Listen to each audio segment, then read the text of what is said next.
Hello everyone, সবাই কেমন আছো? আশা করছি সবাই ভালো আছো। Welcome to my channel Swati's lifestyle.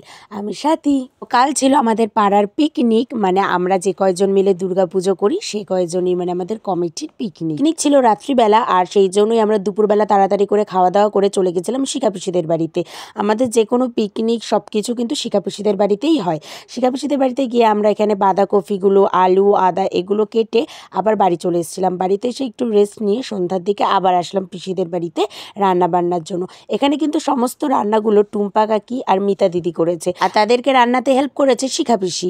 আর আমরা তো এই কাটাকাটি ধোয়া এইগুলোতে আমরা সবাই করেছি, আমি, পারমিতা দি, মনিকা কাকি, আমাদের পাশের বাড়ির একটা মামি, আমরা সবাই মিলে বাকি হেল্পগুলো করে দিয়েছি।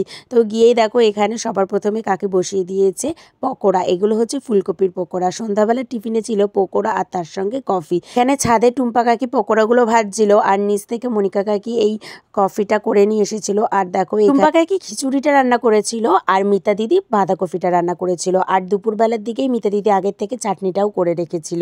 তো এখানে দেখো সবার প্রথমে খিচুড়িটা করে পারমিতা দিকে টেস্ট করতে দেওয়া হয়েছিল। আর বেগুনির জন্য এখানে আমি বেগুন কাটছিলাম। আমার তো ভীষণ ভয় করছিল, কারণ হচ্ছে বেগুনিটা যদি শেপের না হয় আর লম্বা লম্বা বেগুন, মানে বেগুনি হবে, লম্বা লম্বা বেগুন না হলে না ভালো লাগে না। আর সেই জন্য দেখো আমি কত সুন্দর করে ধৈর্য নিয়ে কেটেছি। আমার তো খুব ভালো লেগেছে আর সবাই বলেছে খুব ভালো হয়েছে, যদিও একটা দুটো একটুখানি এদিক ওদিক হয়ে গেছিলো। আর তারপর টুম্পা কাকির যখন খিচুড়ি হয়ে গেছিলো, তারপর এখানে মিতা দিদি বাঁধাকপি রান্না করতে বসলো। আমরা সবাই মিলে চারপাশে বসে ওদের রান্না দেখছিলাম, গল্প করছিলাম, হাসাহাসি করছিলাম। আর এখানে ওরা রান্না করছিল। টুম্পা কাকি আর মিতা দিদি সত্যি খুব ভালো রান্না করে। আর আমাদের পাড়াতে যখনই মানে আমরা যখন কিছু করি, যদি কাউকে দিয়ে রান্নার লোক না ঠিক করানো হয়, তাহলে আমরা মিতা দিদি আর টুম্পা কাকিকেই রান্না করতে বলি, কারণ ওদের দুজনের রান্না আমাদের সবার খুব পছন্দ আর ওরা খুব ভালো রান্না করে। আর এদিকে দেখো সবাই মিলে কি সুন্দর বসে রয়েছি। আর পিকনিকটা তো বললামই শিখা পিসিদের বাড়ির ছাদে হয়েছিল। আর এটা হচ্ছে সৃজা, এটা সৃজাদেরই বাড়ি। সৃজাও খুবই ভালো মেয়ে সৃজা। আর এদিকে দেখো সামনে মাধ্যমিক, তাই ওরা সবাই নিজেদের পড়াগুলো রেডি করে তারপর এসেছিল। আর It's not vlog, it's vlog. এটা ভগ না, এটা তো ভগ না, এটা হচ্ছে পুটু। আর কোথাও গিয়ে পুটুর সাথে আমার ঝগড়া বাঁধবে না, এটা হতেই পারে না, কারণ ও সব সময় ও আর নীল দুজন মিলে আমার পিছনে লাগে। আর আমি মাঝে মাঝে রেগে যাই, রেগে গেলেই ঝগড়া বেঁধে যায়। আর ওরা আমার পিছনে লাগতেই থাকে। বাকি ওরা আমাকে খুব ভালোবাসে, ওরা খুব ভালো। ওরা আমাকে যতই খাপাক না কেন আমি একটুও রাগ করি না, কারণ আমি জানি যে ওরা আমাকে রাগানোর জন্য ওরকম বলে। আর ওরা আমাকে এমনিও খুব ভালোবাসে। যাই হোক, এখানে সব রান্না করার পর টুম্পা কাকি আর শিখা পিসি মিলে বেগুনিগুলো ভাজছিল।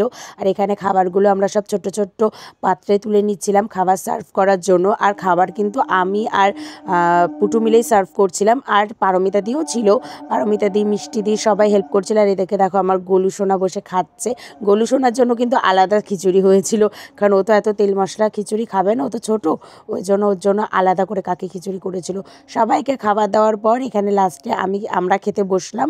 আমি, টুম্পা কাকি, মনিকা কাকি, শিখা পিসি, মিতা দিদি সবাই মিলে পুটু খেতে বসলাম। আর তখন ওরা আবার আমাদেরকে সার্ভ করছিল। তো এখানে খিচুড়ি, বাঁধাকপি, আর এই দেখো কিছুটা বেগুনি ভাজার পর যে বেসনটা ছিল সেটা দিয়ে ওরা ফুলুরি করেছিল। আর গাইস, প্রত্যেকটা খাবার ভীষণ ভীষণ ভীষণ টেস্টি ছিল। প্রত্যেকটা খাবার, খিচুড়ি, বাঁধাকপি, বেগুনি ভীষণ ভালো ছিল খেতে। চাটনিটাও বিভৎস ভালো ছিল। তো যাই হোক, আজকের ভিডিওটা এইটুকুই। যদি ভালো লাগে তাহলে লাইক, কমেন্ট, শেয়ার করে আমার চ্যানেলটা সাবস্ক্রাইব করে আমার পাশে থেকো। Thank you for watching.